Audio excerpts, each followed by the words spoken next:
Donald Trump dice que hay buenas posibilidades de lograr un acuerdo con Hamás para la liberación de rehenes la próxima semana. Esto ha expresado el presidente de Estados Unidos antes de recibir este lunes en la Casa Blanca al primer ministro de Israel, Benjamín Netanyahu. Con esta noticia comenzamos el informativo en Deutsche Welle. Yo soy Carol Guerrero, los saludo desde Berlín. Arrancamos con titulares. El primer ministro de Israel, Benjamín Netanyahu, vuela a Washington para reunirse con el presidente de Estados Unidos, Donald Trump, en un nuevo esfuerzo para poner fin a la guerra con Hamás. Los equipos de emergencia de Texas continúan la búsqueda de las personas desaparecidas que fueron arrastradas por las graves inundaciones repentinas. Las autoridades aseguran que no se darán por vencidos hasta encontrarlos a todos. Y en Río de Janeiro se acoge la cumbre de los BRICS, a la que no asisten Vladimir Putin y Xi Jinping. En la declaración final, los BRICS han condenado lo que llaman ataques militares contra Irán registrados en junio pasado y han manifestado su inquietud por lo que consideran un aumento indiscriminado de aranceles por parte de Estados Unidos.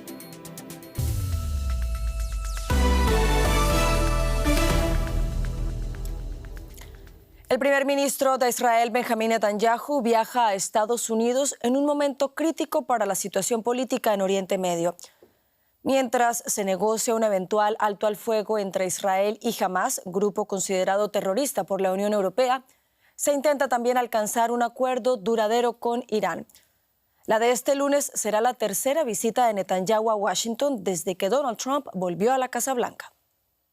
Donald Trump siempre ha hablado el mismo idioma que Benjamín Netanyahu cuando se trata de la región de Oriente Medio, al menos cada vez que el primer ministro israelí aterriza en Washington.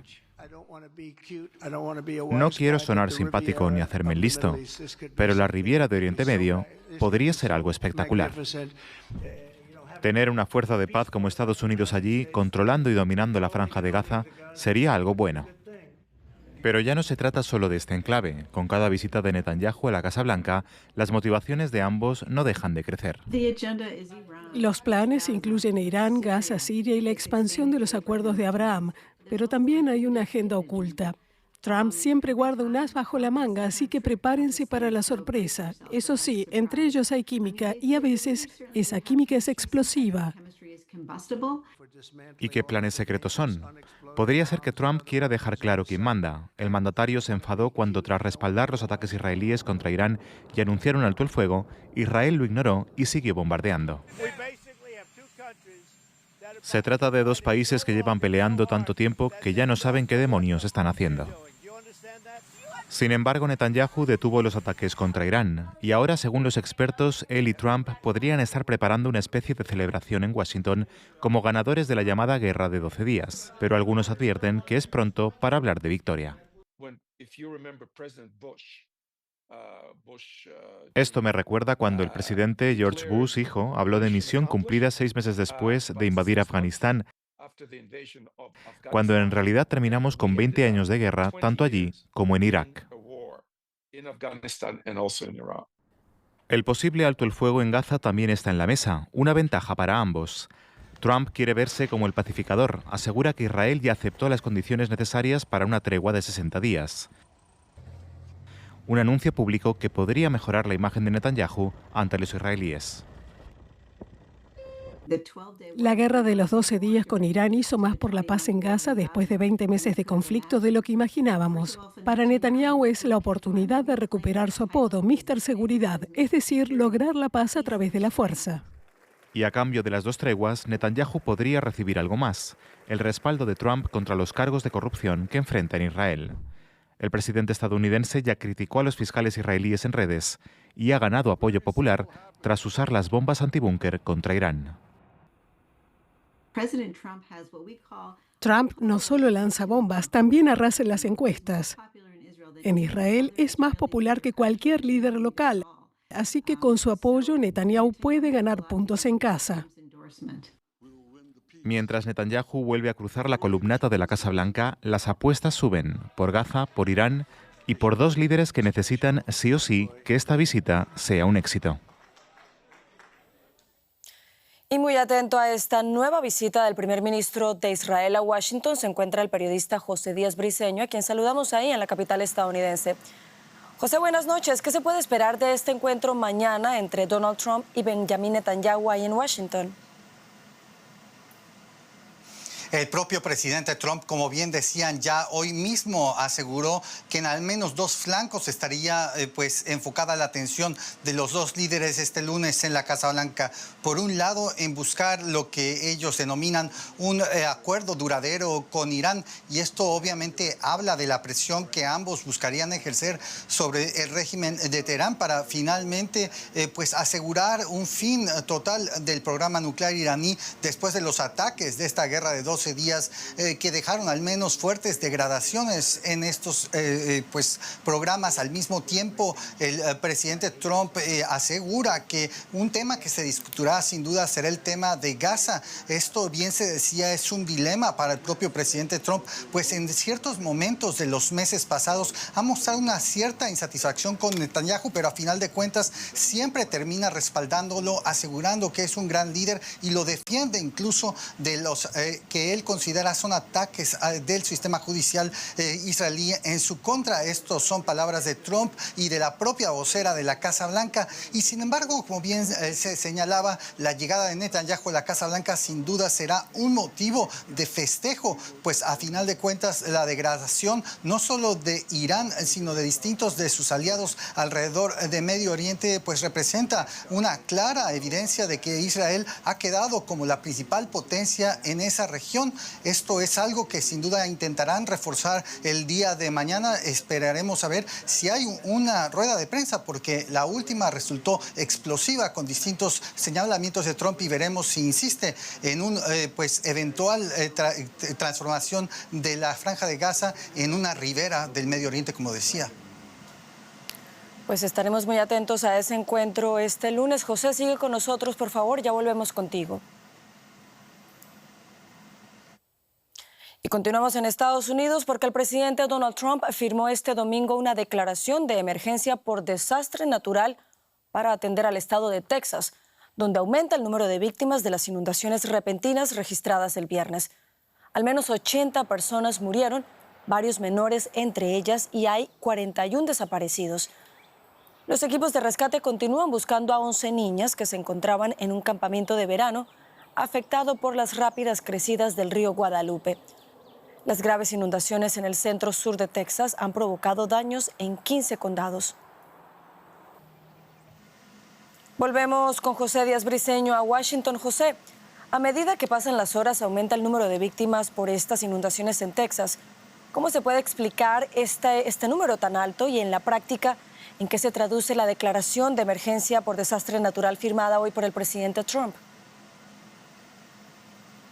El propio presidente Trump fue cuestionado sobre este tema y él aseguró que se trataba de un desastre natural no previsto y que había llegado en un momento como una tormenta ocurre cada 100 años. Esto para él significa que es un evento catastrófico que no podía ser previsto, y sin embargo muchos aquí en el estamento político en Washington y también en Texas se preguntan exactamente si los sistemas de alerta temprana funcionaron.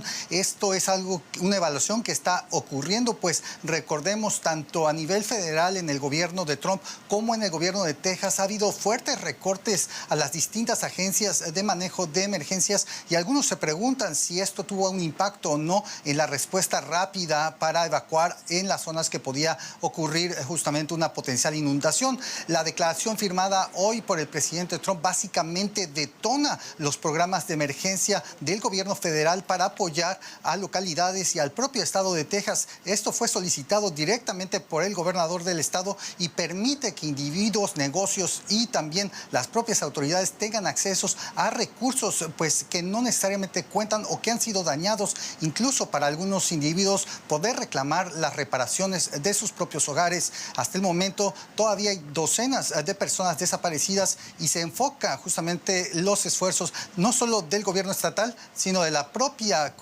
Guardia Costera en rescatar a los potenciales sobrevivientes.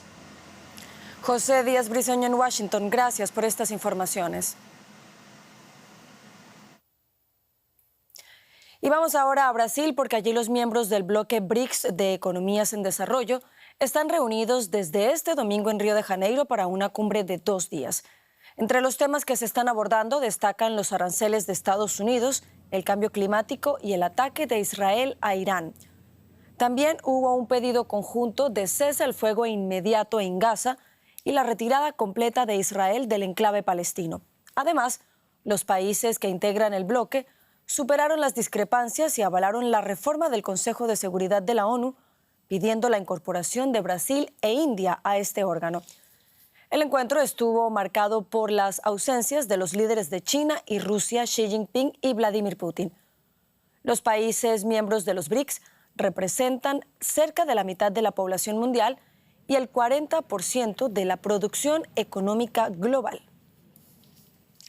Y vamos ahora hasta Río de Janeiro. Allí se encuentra nuestro enviado especial, Marcelo Silva de Sousa, quien saludamos a esta hora. Marcelo, buenas tardes. En la apertura de esta cumbre, Luis Inácio Lula da Silva ha defendido el multilateralismo. ¿Qué detalles nos puedes contar sobre lo que expresó el presidente brasileño y cómo se refleja esto en la declaración final? ¿Qué tal, Carol? Un panorama sombrío el descrito por el presidente Lula da Silva en el discurso de apertura de este encuentro de 2 días de jefes de Estado de los BRICS. El presidente Lula da Silva dijo que el multilateralismo está colapsando en estos momentos y que el derecho internacional se ha vuelto letra muerta frente a la mayor cantidad de conflictos bélicos activos desde la última Segunda Guerra Mundial. El presidente de Brasil también se despachó contra los países de la OTAN, criticó la reciente decisión de aumentar a 5% del producto los gastos en defensa y dijo que el mundo está más cerca como nunca en el último tiempo de un riesgo nuclear latente. Estas ideas se volcaron en el documento de líderes, la declaración conjunta que fue publicada finalmente este domingo, alcanzando un consenso que pide centralmente mayor participación de los países del denominado Sur Global en el concierto mundial. Entre otros asuntos se pide la reforma de las instituciones de Bretton Woods y también la reforma del Consejo de Seguridad de la ONU.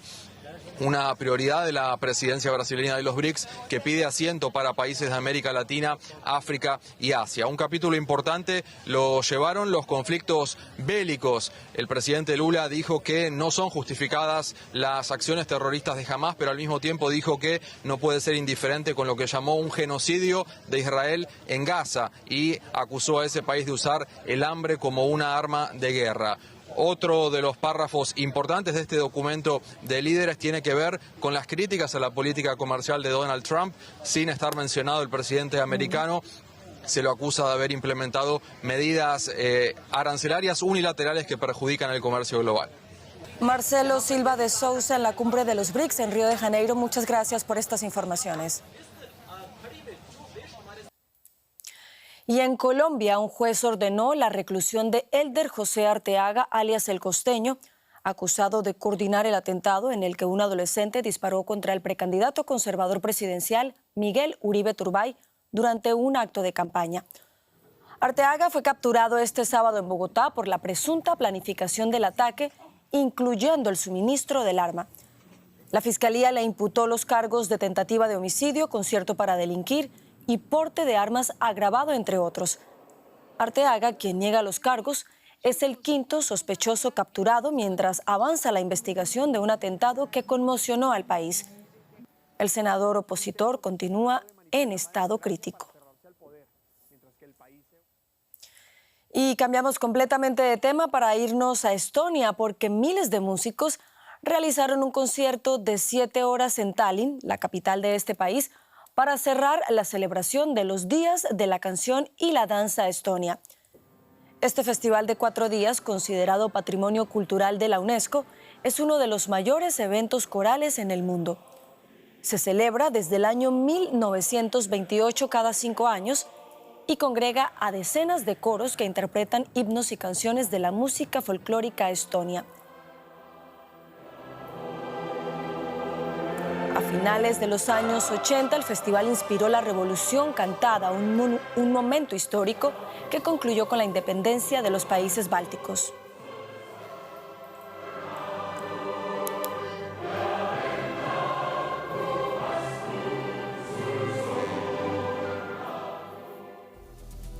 Y con esto llegamos al final del informativo. Sigan conectados a Deutsche Welle. Los espero en menos de una hora con más noticias.